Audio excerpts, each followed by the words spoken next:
Ngam pula dia jatuh masa musim-musim gaji ni. Siapa dekat sini sudah Grab hari ni? Saya sudah Grab semalam. Saya punya style, saya tak tengok harga sangat. Saya dapat gaji, saya pun tolak 10% daripada gaji saya simpan emas. Tak kisahlah harga dia berapa. Itu style yang saya buat. Semalam dah Grab, tertepuk sikit lah. Yang sudah Grab semalam, jangan sedih, jangan risau, jangan menyesal.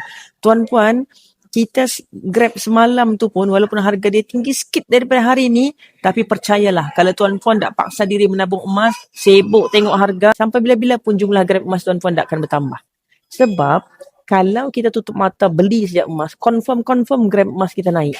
Tengok, Grab emas saya makin naik. Grab emas tuan-puan makin naik ke tidak? Hari ni ataupun bulan ni, gram emas dia sudah berjaya bertambah. Tak kisahlah bertambah 0.1 gram ke, 0.2 gram ke, 0.4 gram ke, 1 gram, 5 gram. Yang penting bulan ni dia punya emas sudah berjaya bertambah. Orang-orang yang komen I ni, insya-Allah dia ni mesti kaya dengan emas tu hari nanti. Sebab apa? Sebab dia sudah mula membina habit untuk menabung setiap bulan konsisten. Tak kira lah harga emas naik, turun, tinggi, standard, jatuh, maintain. Tapi, kalau ngam-ngam hari gaji, ngam-ngam pula harga emas jatuh, itulah yang orang panggil rezeki terpijak. Betul? Saya pun tak tahu kenapa nama dia rezeki terpijak. Mungkin yang kebetulan lah jalan-jalan, terpijak duit, gitu kan.